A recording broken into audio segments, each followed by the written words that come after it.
Peace, y'all. Peace to the family. Peace, love, and lights. Alright.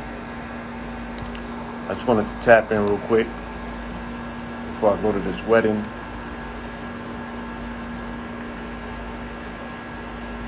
Peace, family.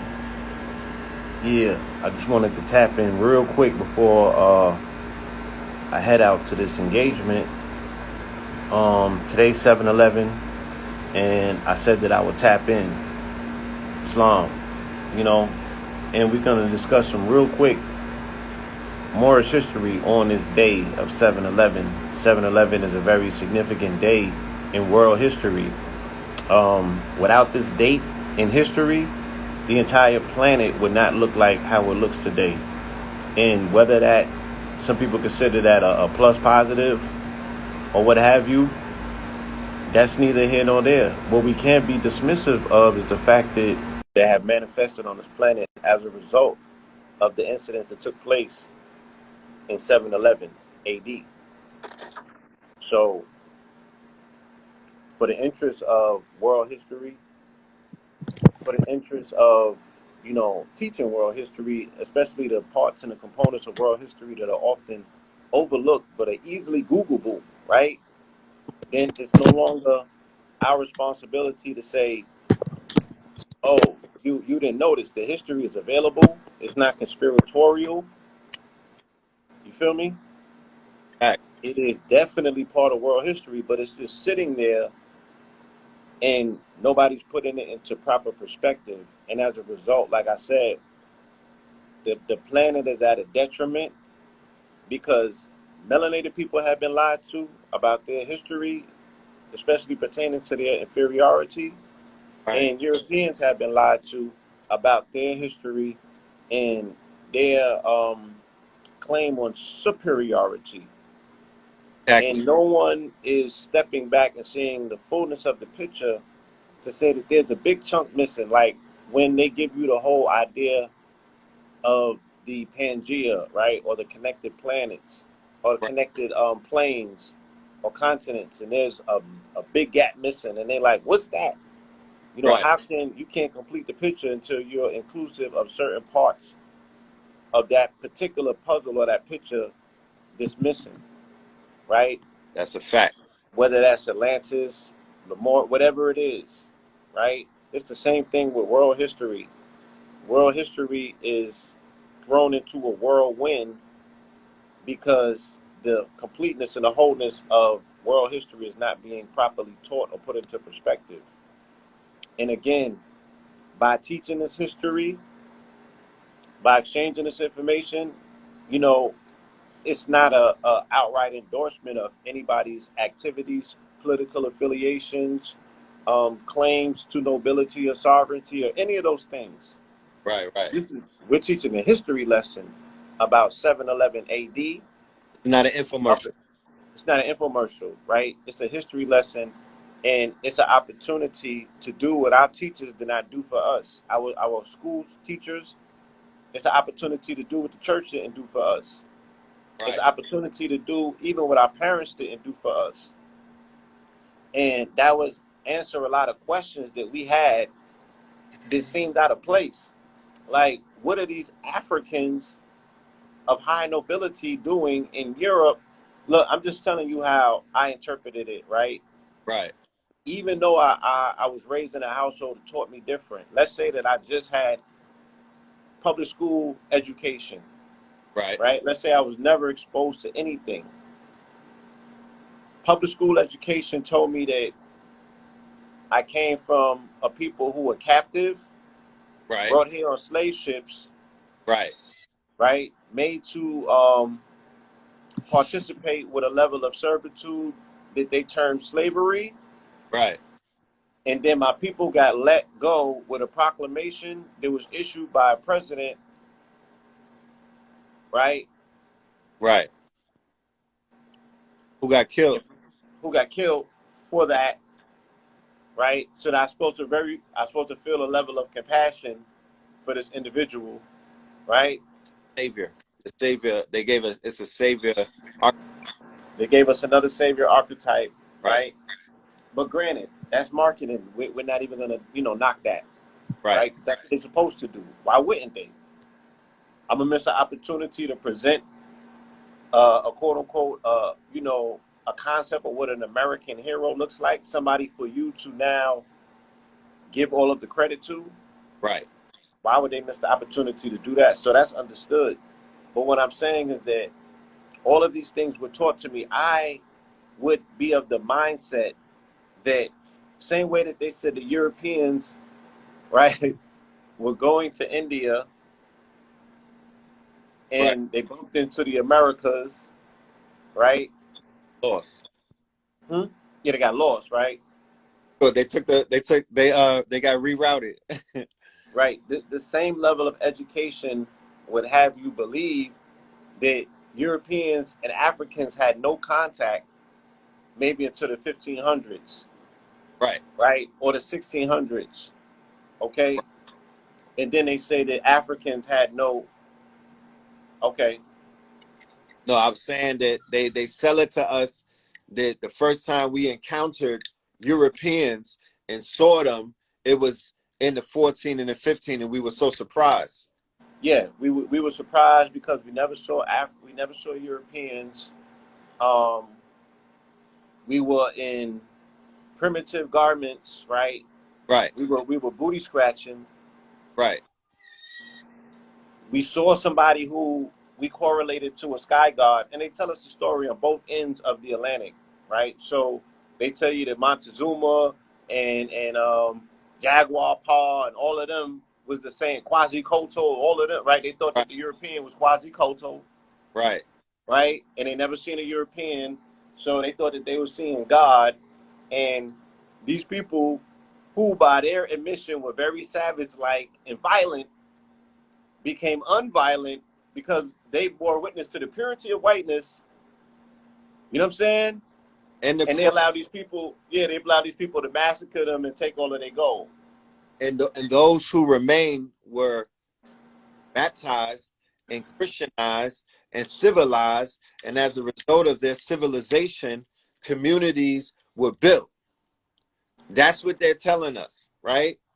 But Right. But let me go back to this so I can segue it. So, again, it would have you believe that our very first contact with Europeans came on the coast of Africa in the 15 or 1600s, right, and we were actually bought out because we never seen anything like beads.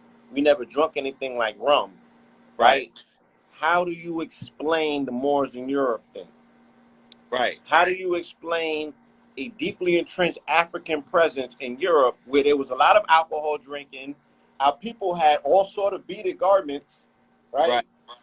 They was drippy, Very drippy. right? Go Google the pictures if you want. Orientalists, right? Go Google the pictures. Moors in Europe. Go look at them. Did they look like they not have access to every gem, every crystal, every precious metal, right? Our people were drippy. So Very look drippy. all the way back at the Kemet. Look all the way back into everywhere. You Right. can't finesse our people with glass beads. Right.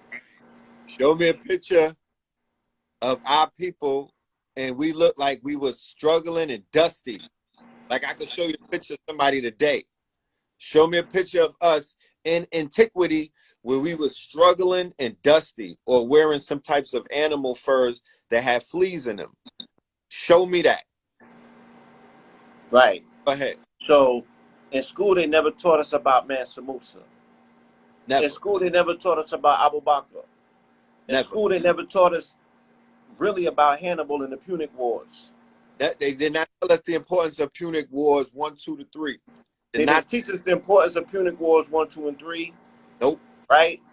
They did not teach us about the Moorish conquest of Europe from 711 and the battles that waged from 711 to 1492. They did Nope. not teach us the Moors taught them everything that they know. So Nope. I am bringing them up on an indictment, right? That is a fact.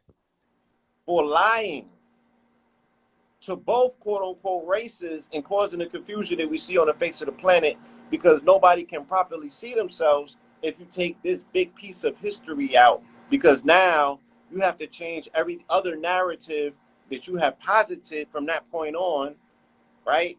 Right. And we might know what the agenda and the propaganda is, but again, this is for educational purposes only, for you to ask questions of yourself and maybe of the teachers that you still have your children enrolled in school right now learning from, because let's say that they don't know, right? Right. But with that concept, with that particular concept in mind of saying that we were robbed of a rich history and it has put us at a detriment, right? At the people who we trust with our education and the edification of history, of historical events, right? And the Right. fact that we would think that the Europeans will be a little bit more appreciative of the people who are responsible for giving them civilization and culture. Right. So the fact that my ancestors can't speak for themselves, right, then it's upon me to not only speak for myself in this modern day context to say, look, I know a bad deal when I see one, Right. but I can't help but the name, right, or the title of quote unquote Moors is being done dirty in the media right now. And they're castigating an entire group of people based on a selective few, and then they're pulling that net all the way back into history, right, to do damage on something that now they only want to talk about it in media now, Right. right? All of a sudden, you know who Moors are and what the situation is, right? But you won't tell your people about the proclamations. You won't tell your people that you couldn't even celebrate July 4th, Independence Day, if it wasn't for Morocco recognizing the U.S., the very first ones to recognize the United States as a sovereign country Right. in 1777, Right. right? That's disrespectful. Well, not only is it disrespectful, it's showing you the blatant falsehoods or the lengths that they will go to lie to the people, to hide Right. the truth. Because when you put a lie out there, you have to continuously lie in order to protect that lie. First and foremost, if the family is out there, somebody make sure y'all screen record this, because they don't keep the live sometimes. But the consistent cover-ups are coming to an end because of three things: technology being one, right? The advancement of technology, the fact that you have a supercomputer in your pocket versus with the tools that we had to utilize back in the day, like a library card, or even access to a circle where conversations like this was taking place, or a relationship with historians and people who will give you the truth, versus the thousands and hundreds of thousands of people that are continuously lying to you by the day. Now, we get lied to in variants. We have people that are closest to us lying to us. We have our teachers who we've entrusted. We completely opened up to the education that they're giving us. We take that for fact, right? Because we say if our parents turn us over to these people, it's of the, subliminally or subconsciously, we're like, yo, these were born like our parents are. And these are the same people who lied to us first, unwillingly, knowingly, unknowingly. But regardless of the case, we've been lied to. Okay. And you cannot see a foundation that's been built on lies. Now, yeah, wipe your mirror real quick. Somebody said that they are terrible at lies. They might be terrible at lies, but they're experts at marketing, right? Right. So even though we know it's a lie, right? What about us makes us continuously be the go along, get along gang, right? Where we're like, oh, we know that they're lying, but we're still going to send our children there. Oh, we know that they're lying, but we're still going to show up, right? And participates in their traditional rituals. Oh, we know what they're lying, but we're afraid to say to their face that you're a liar, Okay. I right? hear you. Because with the go along, get along gang, the only foundation that they're standing on is the lie. So they're doing everything to protect the lie. They know that it's a lie, but they'll do everything in their powers to keep the lie alive. That's their job. Keep the lie alive. You feel me? That's what they're doing. So they can afford for you or anybody else to expose the lie, because what you can't do once you're introduced to the truth is go back to the lie. I could use that example on many different realms and many different examples, but once you are introduced to the truth, there's no more worshiping of a lie. You feel what I'm saying? The lie cease to exist. So they want to keep you as far away from the truth as possible. You cannot go to Spain to see the castles that your ancestors or people who look like you built, right? You can't eat. They don't want you to go to certain places in the continent. They did not want you to go to Kemet to see the quote unquote architecture. Why is that? Because it would take away from their theory of white supremacy. Remember, they talk about critical race theory, but what about the fact that white supremacy is a theory? It's the white supremacy theory. Okay, it's a theory. It's not fact. If they take you to Kemet, if they take you right up to Central America, if they take you to Mexico to the pyramids, if they uncover some of the fucking pyramids that they have in the Americas, let's try to do this with no right, cussing. and you see the architecture, if you see the grand architecture, if you see the inscriptions on the actual stone, and when you look at these inscriptions, you say to yourself, well, wait a minute, how was these made? We don't know. If you see these megalithic structures in Cambodia and things of that nature, and you'll say to yourself, wait a minute, in order to be superior, not only would you have had to build this before or something greater than it, but you would have to know how that was built. Right, or reduplicate it, right? Right. It's not what you do, it's what you do, what you can duplicate. It's not what you do, it's right? what you can duplicate. Because it erases the savage, quote unquote, argument. It puts into question, wait a minute, how can savages live in a temple? How can savages? Right, because, yeah, family architecture is the highest degree of civilization, right? No. Because architecture, right, again, this is the guild of the stonemasons, right? Architecture is a replication of the temple of man. So you have to know biology, you have to know astrology, you have to know the science of measurement, right? Right.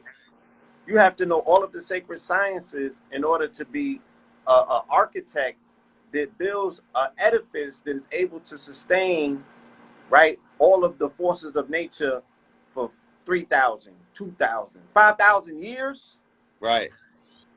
And they got all the money in the world, and they they complexes come crumbling down. Right? In under 100 years.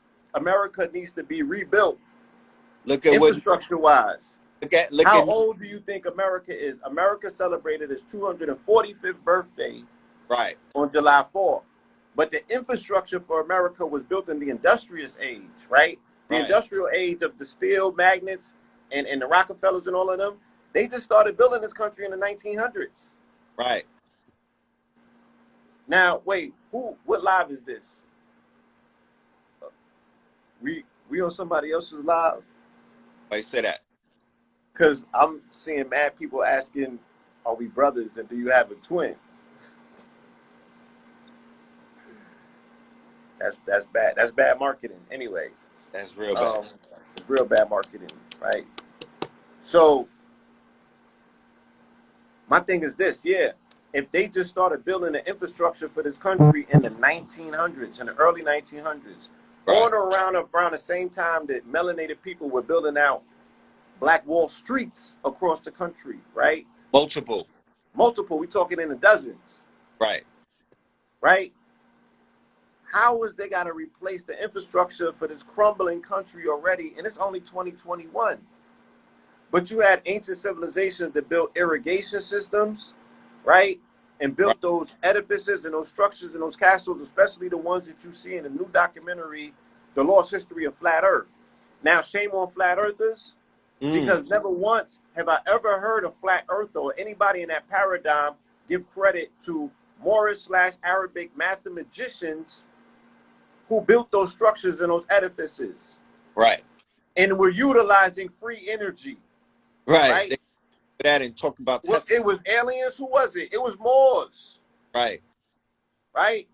That's why I don't rock with that particular paradigm, because it's a throwback to 1492 It's the mentality of crusaders. They are implanting a mentality back on the planet that coincides with the time that they were crusading. Right. Right? So all of the things that were going on during that time period are in vogue now. Right. Including the theorem of flat earth. Now, am I saying that everything that they're saying is not true? That's not what I'm saying. I'm saying that they are, you know, they're mysteriously off when it comes to, again, the omission and the negation of what our mathematicians brought to the table, right? By way of Islamic architecture, Right. right? By way of the science, by way of the alchemy, right? By way of all of the things that the Moors brought to Europe. They don't talk about that, but they will have you believe that these mysterious edifices that were left in Europe, because they're showing you all of the proof, Right. and they're showing you that the modern day inhabitants of Europe could not have built these structures if these people were on horseback in the 1800s, and their entire, you know, the countryside of all of these countries got castles and edifices and structures that are monoliths. Monoliths. Who built that? I bet. Right. We've been there. I ain't gonna say I've been there. We've been there. When we went to the UK in 2019, we began to see some things too. You know? Bro, your ancestors were a great, great, great people, right? And they were utilizing the sacred sciences to get things done in forms of expression. The highest form of expression, like I said, is architecture. Right. Okay? So I want you to talk about what 7-Eleven means, right? To a student of history. Right. On a global scale, but it applies to everybody on this live and every child in their house, because you all took history, you know what I'm saying? And your children are going to be enrolled in it as well. And if you don't know it, then you're always going to be a victim of it.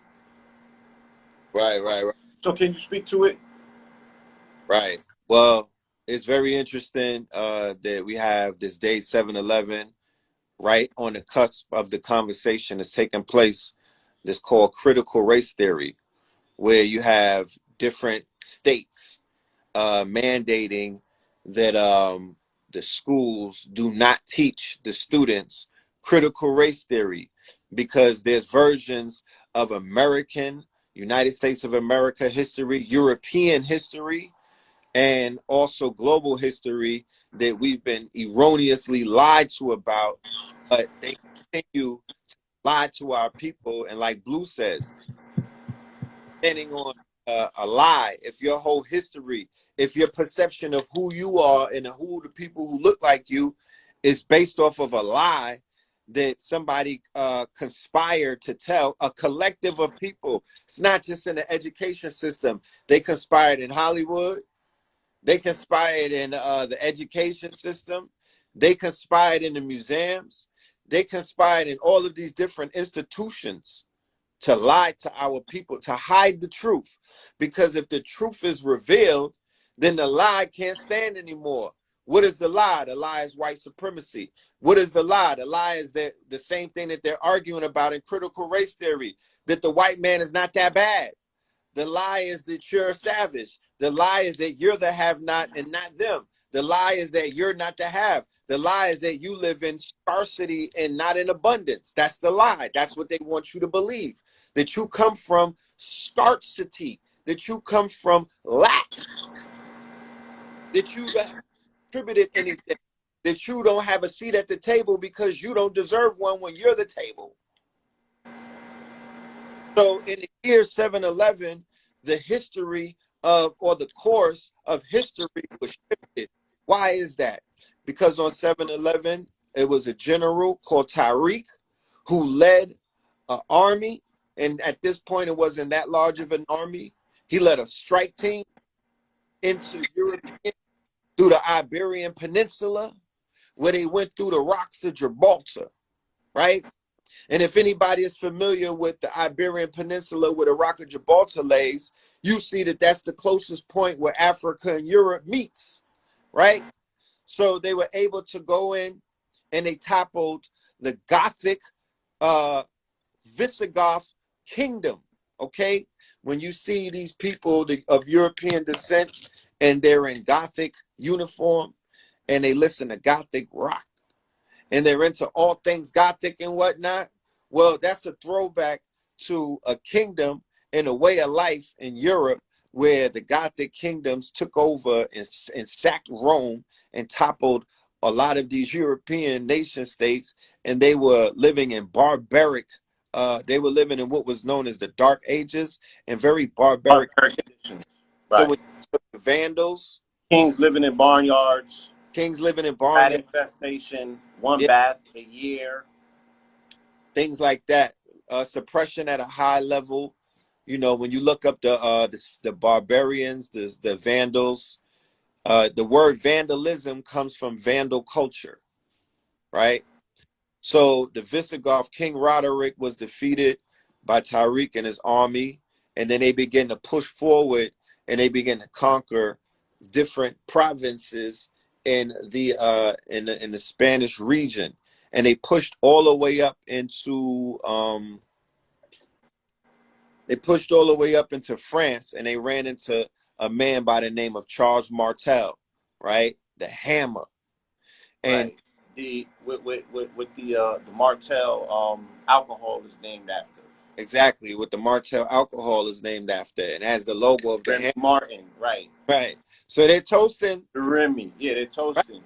Remember, they consecrate their icons, they consecrate their heroes, they consecrate their massacres and call them holidays, and then you celebrate it, and then you give it your agreement, you give it your power, you pop bottles. Right. Just like, yeah, since we go in there, let's go all the way there. Let's go. Like, let me think of another one. Douce, right? The symbol on Douce is called a cross of Lorraine. It's the Right, double cross. That's right, the cross of Lorraine. It was a crusader cross. This was something that they utilized when they were killing your people, right, right, right? And and they ritualized it. They brought it out for $44, and they had Jay-Z sell it as a 44 resonator. I right, mean, the marketing, the spell is it's something that an occultist would be like, well, goddamn. right. But this is open air occultism. This is how they maintain the spirit cooking. This is how they maintain a spiritual lock on the people. This is how they maintain the illusion. Because I promise you, all of this is still predicated and built on top of the lie, right? The lie is that they were never in chains and you were. The lie is that you niggas were savage and they weren't. The lie is that you was poor and they were rich, and it's everything opposite of that. And this is all facts. This is not my feelings. This is not how I feel. This is not Yeah, this is not us revisiting. We're this, not rewriting history to make ourselves feel like right? we're part of it. We're reconstructing This the ain't that. history because they reconstructed your history. That's the reconstruction period. They reconstructed the story. You dig what I'm saying? They came together and they decided how they were going to lie to you, and based off of the what they've been lying to you, from history to religion to science, right?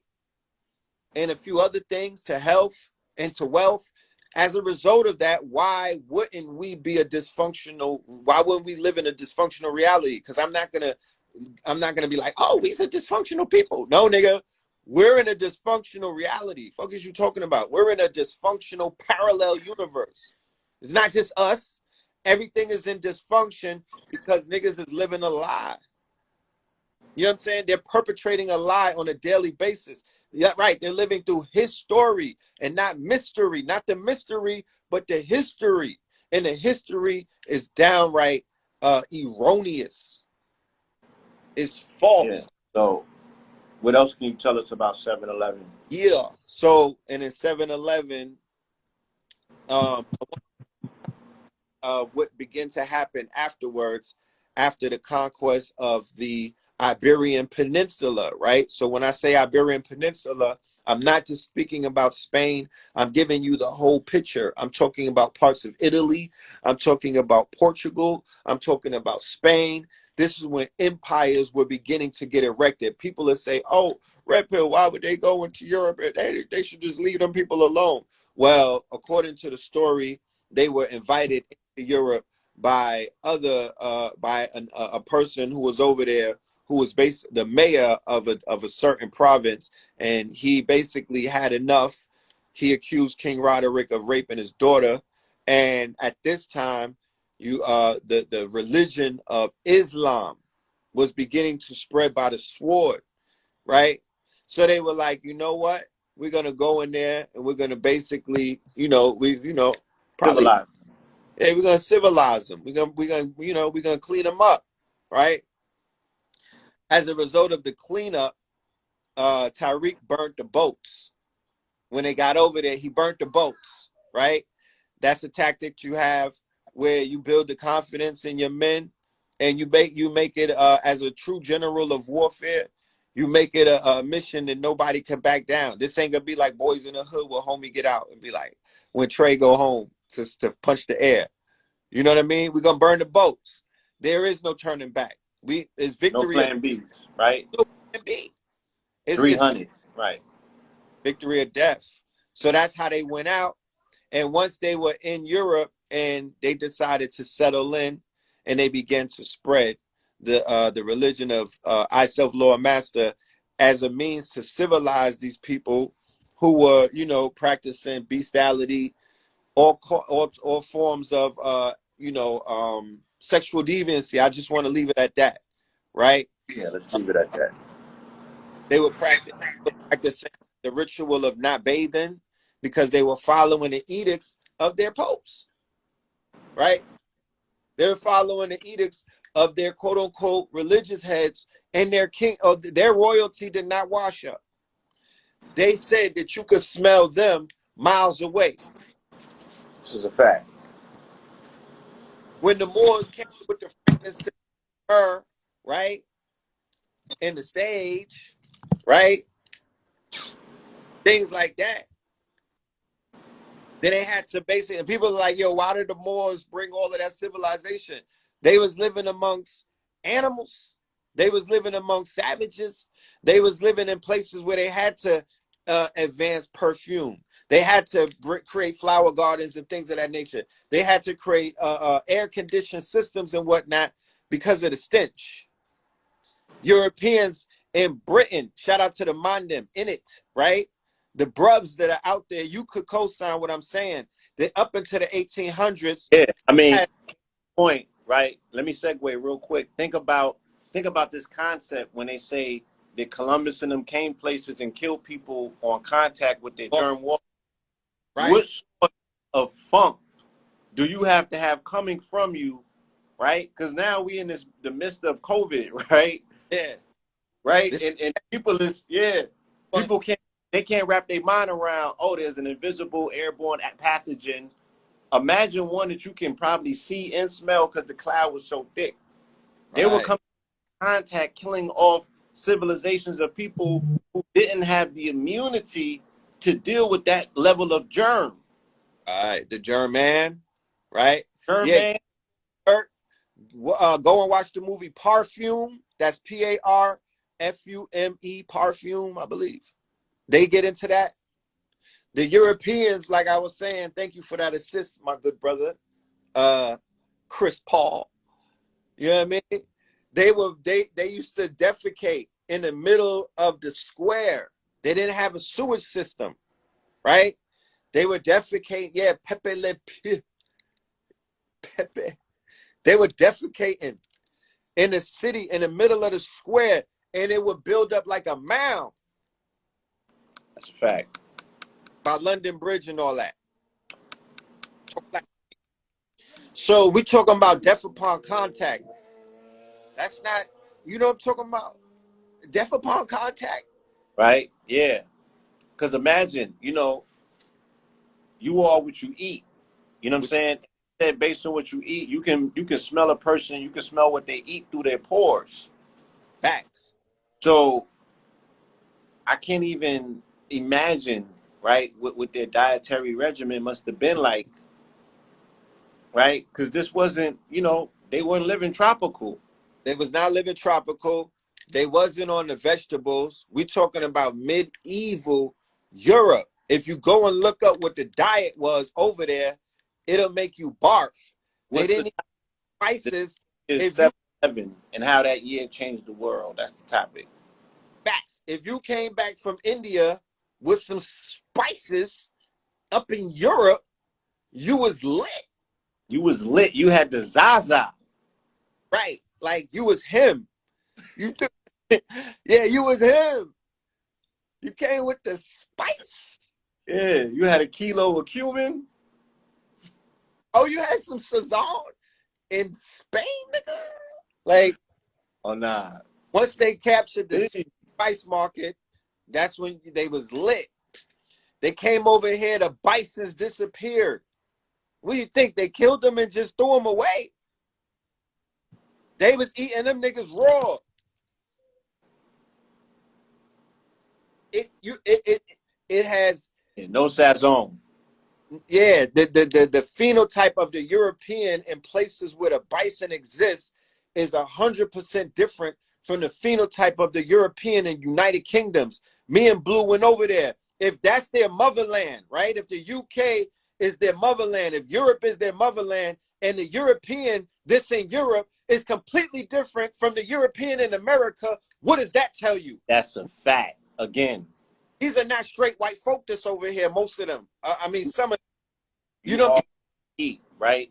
And recombinant DNA is created from your intake of particular food that you come into contact with is going to change your genome. Going to change your genome. So again, you ask, where does a redneck come from? What country does a redneck emanate from? Right. A redneck, just like a nigga, is a creation that is only mitigated to the shores of North America. You're not going to find them in antiquity, and you're not going to find them nowhere else around the planet. Right. Because got cat, rat, dog, hog, and schmog in him. Right. And a redneck got the same. Right. He's a new species. He's a new species on the planet. Why white people smell like mayonnaise or Vienna sausage. And if they smell like this now. Let's go through it. What else is a new species on the planet? A Puerto Rican is a new species on the planet. Right. A Dominican is a new species on the planet, right? They have traces of Taino and Arawak and all of that in them, but that's not who they are. They are a conglomeration, right, of spermatozoid based on race mixing, rape mixing. They didn't, rape mixing. It did not exist. They didn't exist back then. In the 1500s. They was not swiping left on ancient Spain Tinder. You know what I'm talking about? Alien is a new species. They was, easily. Yeah, I don't think that's how they looked in antiquity. Yeah, sisters, hold on. Yeah, sisters from Africa wasn't getting flued out to Germanic tribes to pull up to a fucking Visigoth, white party, all white party. They wasn't getting flued out to fucking, to the kingdom of Castile and to Austria and to the Netherlands to fucking jeans and stiletto affairs. That's what they wasn't doing. Like Europeans in Milan wasn't sending for goddesses coming out of Ethiopia. Nigga, fuck is you saying? And again, this is no disrespect to any family that is from any of the countries mentioned. Oh, not at all. Telling it like it is, you know that's not an ancient stock, right? Those are people on the planet with a new tongue, with a new identity, right? Just like a Mexican as well. Now there are Mexican antiquity, there are ancient stock that are still there. We met a few. We met some Mayans. We did. Yeah. We did. North and things of that nature, there's certain ethnic groups that were born out of the conquest. They were born from, they are the children of conquistadors. Right. They are a rape society and a rape culture. That's how they're born. Many melanated people in this particular country were born the same way. There is very few original stock that is here. Now, I went to an Eritrean wedding yesterday, and they said that, Ethiopia and Eritrea is the only place that has been non-colonized. And those people have features that look like us, right? I remember my English, I had a professor in college. He's running for the senator right now in New York, Kevin Parker, right? Okay. to put me on blast. We had African studies or something like that in college. He was my professor, and he was like, "Yeah." And then they have um, people in Africa that have non-African features. Like,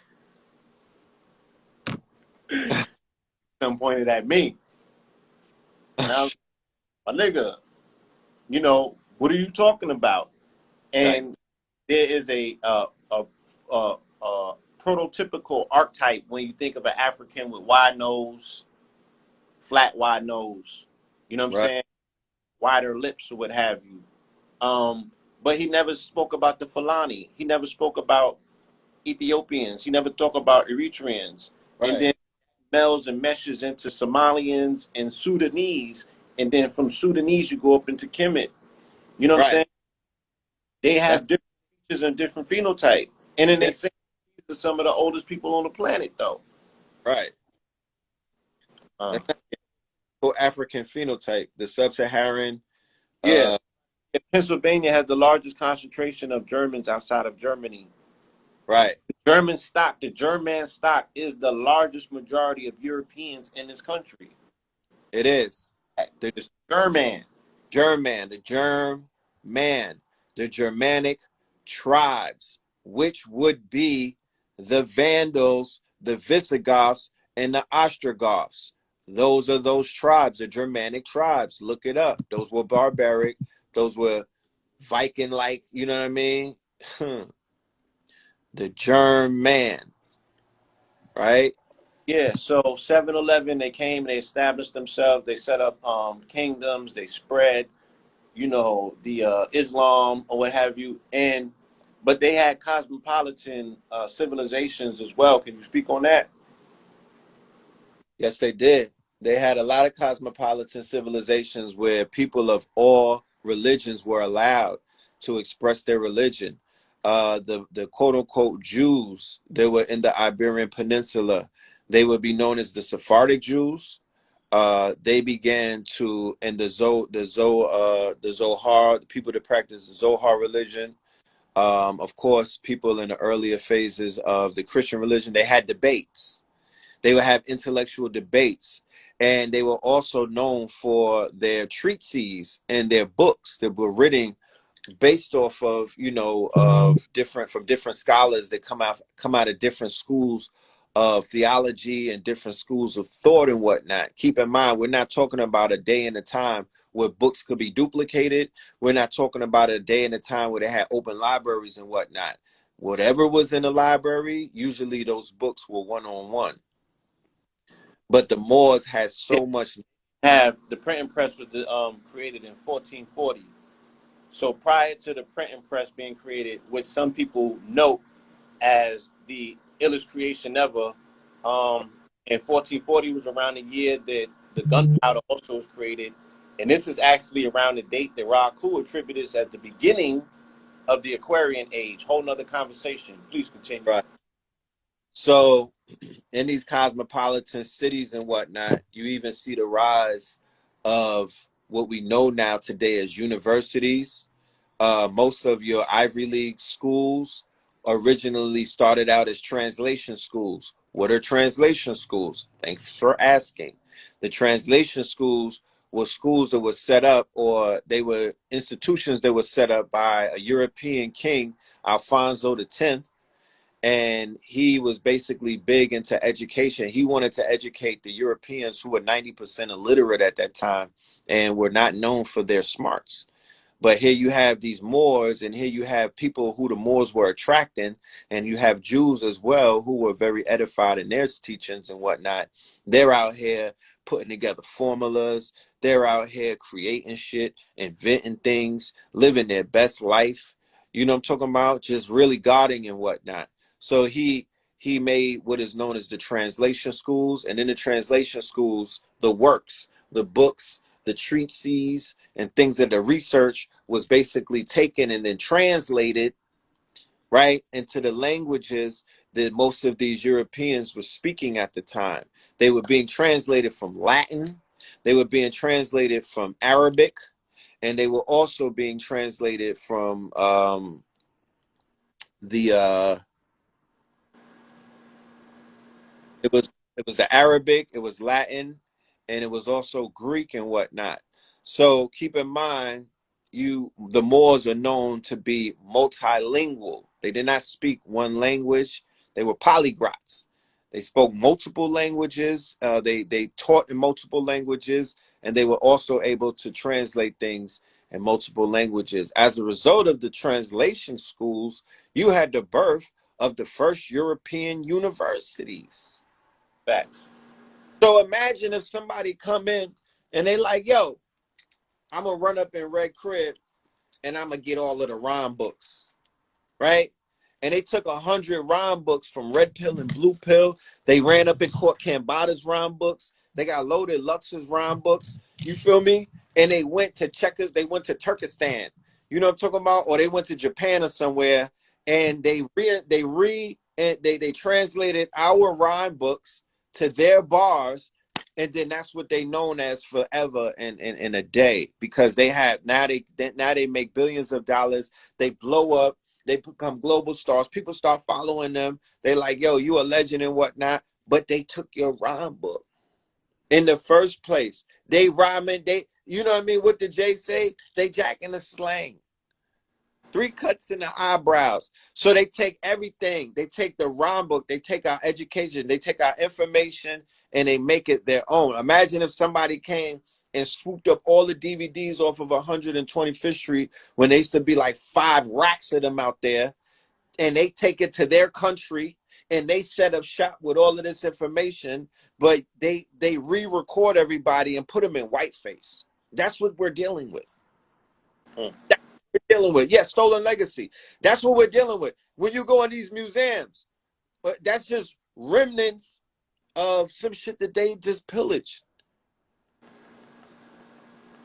And their architecture or their statues, it's been proven those were made recently.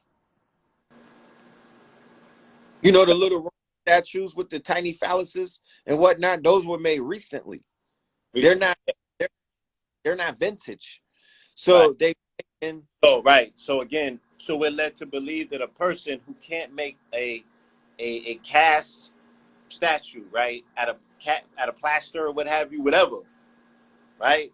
right. Definitely not out of limestone, definitely not out of alabaster or none of those things. You're led to believe that those same people can build pantheons. Those same people can build coliseums. Right. Same people can build ancient architecture that's still standing today, but they can't build a statue. Right. That's a fact. That wasn't them, family. That shit, bro. That's not them. Yeah.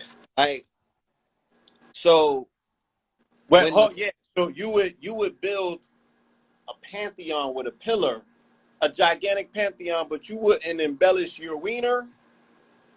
right, you wouldn't lie a little bit, you wouldn't give yourself an inch. And again, architecture is a replication of man knowing thyself. You have to know the temple of man Right. in order to build the replication, which is architecture. Right. And then build edifices, right? Extremely big edifices to exemplify or to exaggerate your gnosis. But you wouldn't give yourself an extra inch. Right. That's But if anything happens, this is a commercial real quick. I gotta plug it. Me and Blue on July 22nd, we're doing 722. this is warm up right here. The link is in my bio. I'm not sure if it's in Blue's bio, but the link is in my bio. Go to my link. Yeah. Yeah, go to my link tree. I got a double header this month in July, the 22nd and the 29th. Fear of a BlackaMoor Messiah on the 29th. Emancipation Ain't Freedom. And also the evolution will be digitized. That's on the 22nd. All right. And we're gonna be digging in. But you know, what took place in 7-Eleven and post 7-Eleven, like I was sharing, was the fact that, the Moors began to amalgamate into European society after being, the superiors on the land. After bringing so much to the land, of course, you're going to see amalgamation and whatnot. And as a result of the amalgamation, race mixing, right? Right. At the same time of this amalgamation, And at the same time of them building up these kingdoms and whatnot, the Moors in Spain, or the dynasties, which was known as the Umayyad dynasty, it initially fell out with the other dynasty that was in the middle. Well, it wasn't even the Middle East at that point. South, it was Black Arabia.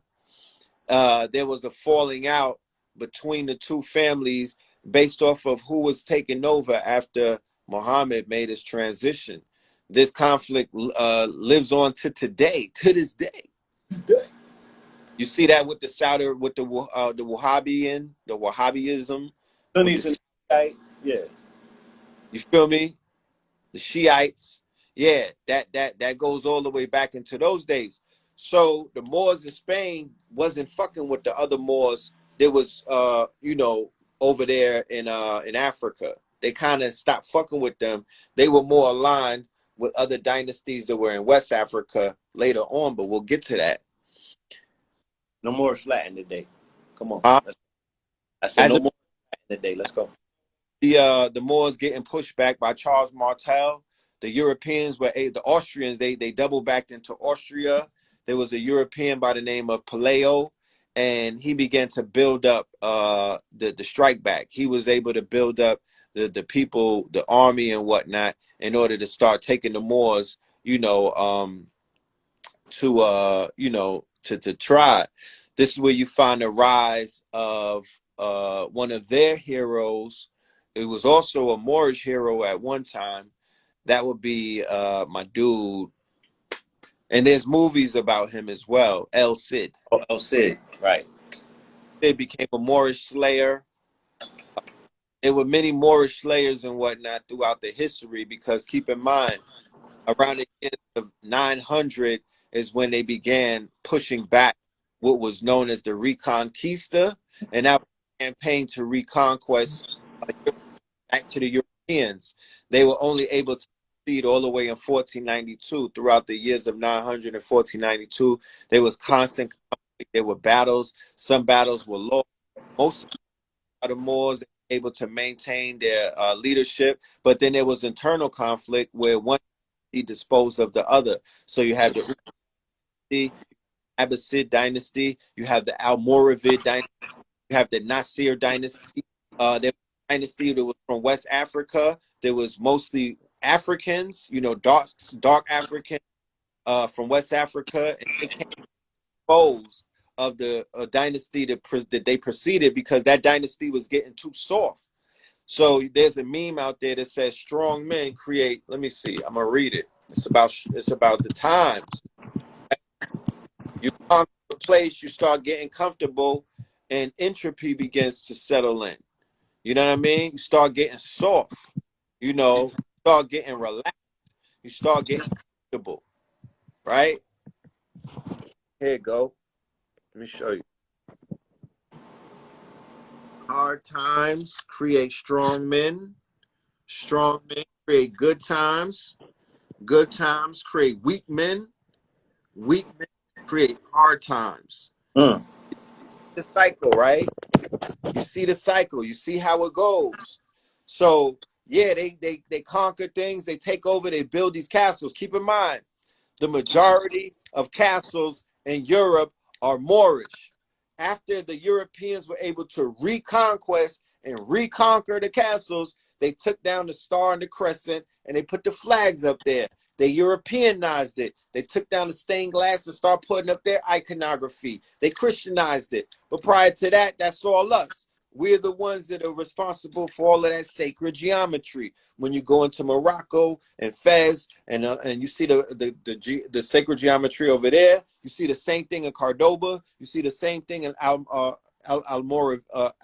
Alhambra. You see the same thing in different places in Europe and in Spain that the Nazis did not destroy, because during World War II, the campaigns that the Nazis were going on is the same type of campaigns that happened with the Serbian genocide. They were wiping out amalgamated bloodlines, and they were destroying all of the evidence with their bombing campaigns, with their tanks and things of that nature. They did it through World War I, where they toppled who? The Ottoman Empire. Who's the Ottoman Empire? Those are the Turks. they were aligned with the Moors and whatnot, and they were the ones after the Moors fell. They basically made the Moors vassals. They put them under their wing, but these are the Turks. So they basically had them on, like, you know, almost like as a vassal. Like the Moors did not have the power that they, and the Ottomans had the power now. The Ottomans are responsible for the Crusades with Istanbul and Constantinople and whatnot. They were the ones that took that shit from the Christians. So during World War One, that's against the Ottoman Empire and all of their quote unquote right, the last vestiges of the Moorish Empire, which was the Ottoman. That's what was waged and destroyed in right, World War One, and then, you know, there was a campaign in World War Two against the Polacks, like you were saying the other day, right. And right? Polacks and the remainders of the Jews and whatnot were put in the oven. Those bloodlines were erased and eradicated.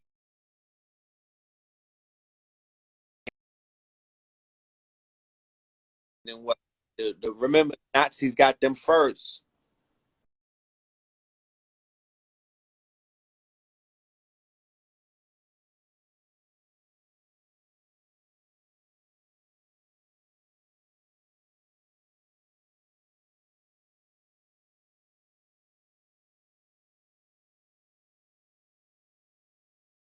You know, of enlightenment, the age of enlightenment. They're lightening. Look, yeah, I got 5 minutes.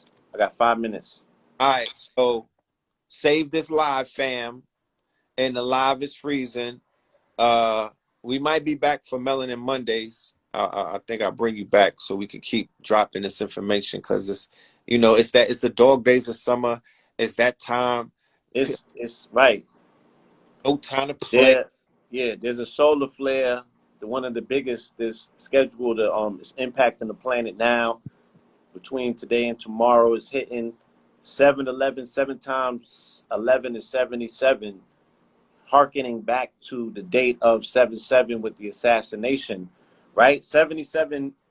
Again, this is for my students of gematria. Y'all have to go deeper than the online gematria dudes give you. You cannot talk about gematria and you're not a student of Kabbalah. It's an oxymoron. If you don't know Hebrew and you don't know Kabbalah, you can't know gematria, because gematria is only utilized to decode, not Right. the English language. You feel me? You got to go deeper than that. Yeah, So for layers. 77 is what? 77 is the pillars. Right. Right? So on that day, they gave you a two. They gave you a two joint. Right? They gave you the parallels, the hit from New Orleans, backs that ass up, Right. and then the hit in Haiti. Right? Right. Taking out the president who was resistant to the vaccine or the COVID or the shot on Right. this particular hemisphere. They can't have that particular level of pushback from a people who are historically the descendants of Moors, because I will repeat and take it up with Dr. Ben. In his research and study, he said that the first inhabitants of of Haiti, when the Spaniards got there, they brought captive Moors from Spain. And that's the first wave of quote unquote Africans that they brought into Haiti, right? Hence the fact that those melanated people had a high degree of magic. And then later on, you would get what you have laid on top of it. It's a magical, mystical island, right? There's so much history there, and there's so much to be unpacked and explored. But the time here has run out. All right, I got to go to this wedding. You feel me? And celebrate with my good Moorish brothers. Peace, love, and light. And we will reconvene. You know, we're going to do this again on a grander scale, but we do have 2 lectures coming up. So hit the link in the bio. Peace. Peace.